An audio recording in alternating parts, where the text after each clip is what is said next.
My wife said, "If you leave, we are done." I replied, "Then we are done." Then I backed up the files, took the room emails to the board, protected money and custody, and let her tell her story online because she never saw the paper trail waiting. Original post: I am 35. My now ex-wife Lena is 34. We have one son, Noah, who is 7. We live in a mid-sized city. I work as a project lead for a nonprofit that does mental health awareness in schools and community centers. Lena used to work in marketing. 2 years ago, she quit and joined my world. She started helping with events, social media, and sponsors. At first, it felt good. We were a team. She said we would change the conversation together.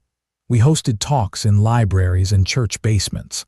I shared my story about panic attacks in college, about getting help, about how silence made things worse.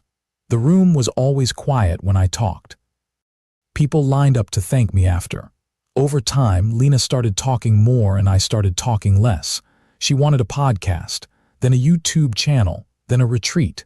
Everything had a brand, a tagline, a hashtag. She also got close to a guy named Eric. He was a therapist who volunteered on our advisory board. Charismatic, fast-talking, good on stage. They started co-hosting panels on mental health in relationships.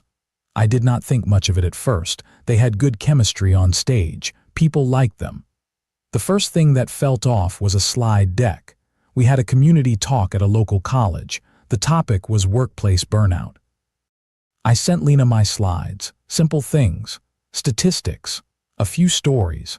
At the event, I sat in the front row to listen before my part. Lena and Eric went on stage together. They started talking about toxic masculinity and emotional labor. It was fine. Then a picture of me appeared on the screen. A still from an old video where I was talking about my worst panic attack. The caption under my face read, "We need to talk about people who use mental health as an excuse." The room shifted. People glanced at me. My chest tightened. My mind stayed calm. I took a slow breath and listened. Eric said, "Some partners hide behind anxiety to avoid doing the work. They weaponize their diagnosis to escape accountability." Lena nodded. "We all know someone like that," she said. "They say, 'I can't help it, my anxiety,' while their partner carries everything." They did not say my name. They did not have to. Half the volunteers in that room had heard my story for years. They knew that video. After the talk, people clapped. A few came up to me and asked if I was okay. I said I was fine. I smiled. I packed up cords and handouts. I did not bring it up on the drive home. At home, while Lena showered, I plugged my phone into my laptop. I downloaded the talk recording from our camera. I watched the part with my face on the slide again. I paused it. I took screenshots. I did not confront her. Not yet. That night, lying in bed, Lena rolled toward me. "That panel went so well," she said. "Did you hear the silence when we talked about weaponizing mental health?" "I heard it," I said. She kissed my shoulder. "I know that part might have felt close to home," she said, "but people need real examples, and you are fine now, you can take it." I stared at the ceiling. The next day at the office, one of our older volunteers, Mrs. Green, closed the door behind her. "Are you sure you are okay with that slideshow?" she asked. "I felt like they were talking about you." I shrugged. "I am fine," I said. "We all want the same thing, less stigma." She watched me for a long second, then she nodded and left. That afternoon, I pulled all past event recordings off our shared drive and put copies on a separate folder on my own account. I checked our social media drafts. There were more clips where Lena made little comments about partners who hide behind anxiety. I did not say anything out loud. My first move was simple. I started saving everything. Update 1, the next big thing was the retreat. Lena and Eric pitched it as a 3-day mental wellness immersion at a lakeside lodge. Yoga, group talks, journaling. We had sponsors lined up. The board loved the idea.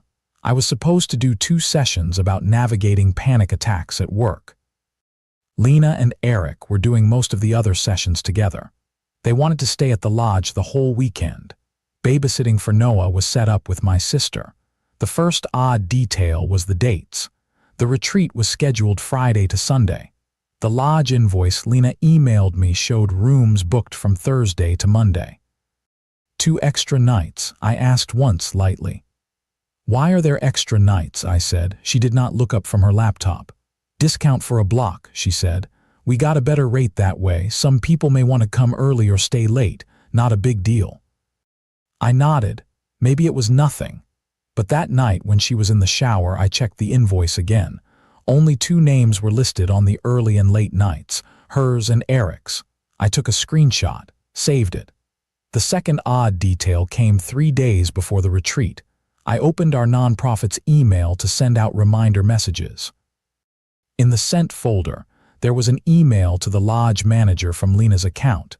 It said, "Please make sure our Thursday and Sunday rooms are away from the participant cabins. We will need privacy for planning and decompression." The manager had replied, "Of course. Your King Suite is in the separate wing as requested." Our standard rooms for events were always twins, shared with other staff, cheaper. We had rules about this. No one on payroll shared beds with board members or partners. It was about safety and optics. I scrolled further. A message from Eric. "Can't wait for our planning sessions," he wrote. "Feels good to have someone who gets it on all levels." Lena had answered with a winking emoji. I sat very still. I could feel heat in my face, but my hands were steady. I clicked download on the whole email thread. I exported the booking confirmations. I backed up copies to a personal drive. Then I asked myself one question. Did I want to catch them in the act, or did I want to stop it before it happened? The answer came slow but clear. I was done being part of their show. The next day I called our board chair, Miss Patel, calm voice, short sentences. I asked if we could meet in person before the retreat. She agreed. We met that evening in her law office. I handed her a folder. In it were screenshots of the slide with my face, transcripts of Lena and Eric's comments, the lodge invoices, the email about the King Suite. She read in silence. "I am not asking you to fix my marriage," I said. "That is my problem, but this retreat uses nonprofit money. It uses our name. Our rules say no staff or board member shares a room like this. I can't ignore that." She closed the folder. "You did the right thing bringing this here," she said. "Let me handle it from the organizational side. What are you going to do?" "I am not going to the retreat," I said, "and I am going to talk to Lena before she leaves." The next morning, Lena came into the kitchen, suitcase by the door, phone in her hand. "You are not packed," she said. "We need to leave in an hour." I looked up from my coffee. "I am not going," I said. She frowned. "What do you mean, not going? You are the main speaker." "I am not going," I repeated, "and I know about the King Suite and the extra nights and the email where Eric talks about all levels." Her face went pale, then red. "You went through my emails," she said. "That is a huge violation of trust. You used my face on a slide about weaponizing mental health," I said. "Then booked a shared room with our board therapist using nonprofit funds and hid it. I am not the one breaking trust here." She opened her mouth, closed it, tried again. "You are twisting this," she said. "We needed private space to plan. Everything is about work. You always assume the worst." I slid a printed copy of the invoices across the table. I pointed to the line that said 1 King Suite, 2 occupants, and the Thursday and Sunday dates. "Explain this," I said. She stared at the paper. Her hands shook. "It is just cheaper that way," she said weakly. "You know our budget. Our policy says we do not share beds with board members or therapists," I said. "You helped write that policy." She did not answer, just kept staring. "I talked to Miss Patel," I said. "She has the same documents. She is handling the retreat. I will not be there. You should call her before you get in the car." Lena's eyes filled, but no tears fell. "You went behind my back to the board," she said. "You are sabotaging my work." I stood up, picked up my mug, put it in the sink. "I am protecting the work," I said. "You are the one using it." She whispered, "If you cared about my mental health, you would not attack me like this." I looked at her for a long second. "I care about your mental health," I said. "That is why I am not going to watch you burn my life and our nonprofit at the same time." I grabbed my keys and walked past her to the door. Behind me, she said, "If you leave now, do not expect this marriage to recover."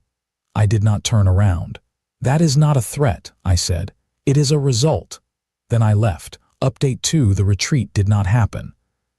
I found out on Friday afternoon when one of our volunteers texted me a screenshot. The nonprofit's account had posted a statement. "Due to unexpected circumstances, this weekend's retreat has been postponed. We apologize for the inconvenience." I called Miss Patel. She confirmed what I already suspected. "We canceled it," she said. Once the rest of the board saw the bookings and emails, we could not move forward. We also removed Eric from the advisory board. The ethics issue is clear. "And Lena?" I asked. "We asked her to step back from all formal roles until we review this further," she said. "This is hard, I know." "I am sorry." I thanked her. We hung up. Lena stayed at a hotel that weekend anyway. She texted once to say she needed space to process. I did not reply. On Sunday, Noah came back from my sister's house. I made grilled cheese and we watched a cartoon. I did not mention his mother's trip. I just sat on the couch with him until he fell asleep on my arm. Monday morning, the storm moved online. Lena posted a long video on her personal page. Her eyes were red. The caption said, "When your own husband gaslights you and punishes you for trying to do good, what do you do?" In the video, she said I had control issues, that I had snooped and twisted work logistics into cheating accusations. She did not mention the King Suite. She said the board had overreacted due to my panic spirals. She implied I had threatened her job. Her followers flooded the comments. They called me abusive, controlling. They wrote that I was weaponizing mental health talk to attack a strong woman. I did not respond under the post. I took screenshots, every comment, every line. At the office, I asked Miss Patel if we could issue a short, neutral statement. She agreed. We posted from the nonprofit account. We are aware of personal statements made online by individuals connected to our organization. Our board is reviewing internal policy concerns. We remain committed to mental health advocacy and to the safety and trust of our community. No names, no blame, just facts. That afternoon, Eric emailed the board. He said he had never crossed a line with Lena and that the room booking was purely logistical. He threatened to go public if he was removed. Miss Patel sent him a short reply. It included our room policy, the booking receipt, his own email about all levels. It also stated that his removal was already final. He did not write back. Meanwhile, Lena's video started to drift outside her usual circle. Some of our volunteers saw it. A few messaged me privately asking if I was okay. I sent them a simple line. "I am okay," I wrote. "There is more to the story. For now, please do not comment on her post. Let it die." Behind the scenes, my lawyer, who I had called after Lena's video, drafted a formal letter. It outlined how her statements harmed my reputation and the nonprofits. It reminded her that using my mental health history in a false narrative could qualify as defamation. The letter gave her two options: remove the video and any related posts, and agree in writing not to discuss my mental health publicly again, or face a formal defamation suit. We sent the letter through email and certified mail. 2 days later, the video was gone. So were a string of vague posts about toxic partners that she had posted over the past year. She put up a short text instead. "Taking a break from social media to focus on my own healing," it said. In the middle of all this, I moved money out of our joint savings into a separate account under my name, not to hide it, to protect it. I printed statements. I started a log of every shared expense. I talked to a family lawyer about custody and the house. By the end of the month, Lena had moved into a small rented apartment. I stayed in the house with Noah. The nonprofit board confirmed that I would keep my role. We added new rules about conflict of interest and relationships with board members. Eric quietly closed his private practice a few months later. I heard some of his clients saw the board's removal statement and asked questions. He moved to another city. I did not follow.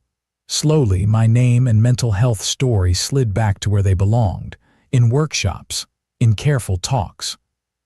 Shared on my own terms, not as a punchline under a photo on someone else's slide. Update 3-4 months after the canceled retreat, Lena asked to meet. She sent a short email. "I would like to discuss Noah, the house, and next steps," she wrote. "Can we talk in person, just us?" I replied, "We can meet at the family center downtown. They have neutral rooms, discussion only about Noah and legal matters, nothing else." She agreed. We sat across from each other at a plain table.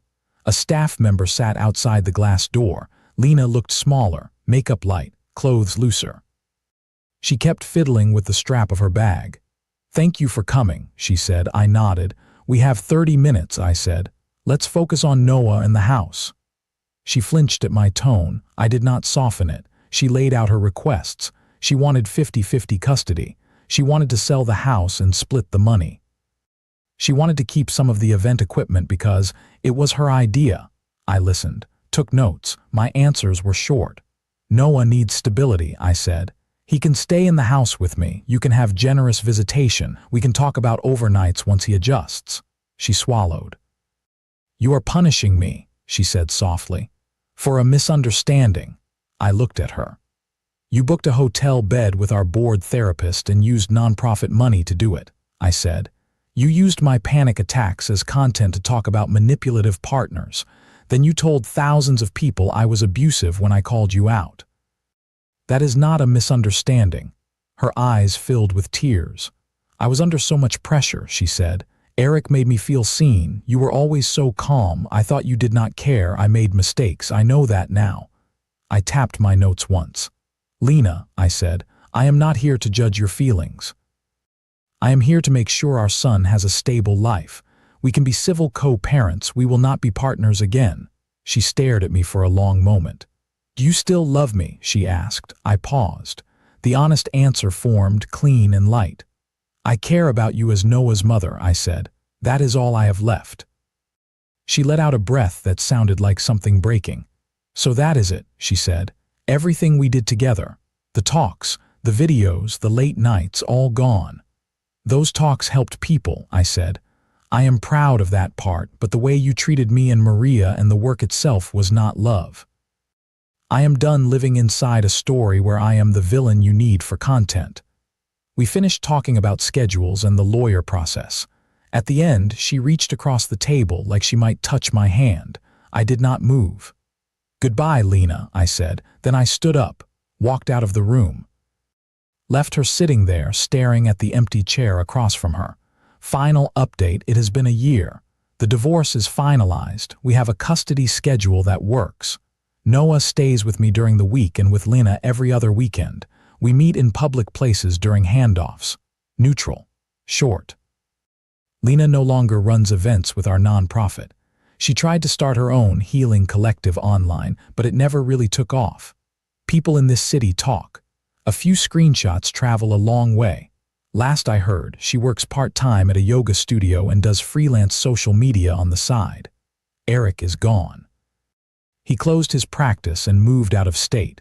One of his former clients emailed our nonprofit once, thanking us for holding professionals accountable. I did not ask for details. Our organization survived. In some ways, it got stronger. We added a peer advisory group. We started paying small stipends to people who shared their stories, so no one had to trade their pain for exposure only. We wrote a guideline. No one's diagnosis is ever used without their consent. That rule exists because of me, because I learned what it feels like to hear your worst moment used as a warning sign. At home, life is quiet. I wake up, make breakfast with Noah, walk him to school, then go to the office. I still do talks about mental health. I still share my story. When I talk about betrayal and burnout now, I do not mention Lena by name. I say, sometimes people use the language of mental health to control others. That is not healing. That is still harm. After the workshops, people line up. A teacher, a nurse, a teenager with shaking hands. They tell me small parts of their own stories. I listen. I do not film them. I do not post their faces. I give them resource sheets and sometimes a quiet nod that means you are not alone. In my office, on a small shelf, there is one object that did not exist before all this. A printed snapshot of a slide. My face. The caption under it blurred out with a black marker. On the back, in my handwriting, it says, "Tell your own story, not someone else's version." I do not hate Lena. That feeling burned out months ago. I do not love her either. She is the mother of my child and a person who hurt me. Both can be true. Sometimes Noah asks why we do not all live together anymore. I tell him the simplest truth. Grown-ups sometimes forget how to be kind to each other, I say. When that happens, they can choose to live apart so things stay calmer. That is what we did. None of that is your fault. He usually nods and goes back to his toys. Kids are better at accepting the present than adults. When I lock my front door at night, the house feels still. No ring lights. No rushed edits for a post about choosing yourself. Just dishes, homework, laundry, sleep. The revenge, if you can call it that, is not the canceled retreat or the lost board seat or even the quiet collapse of her brand. The real payback is simple. I got my story back, and I will never hand it to someone else to twist Aga.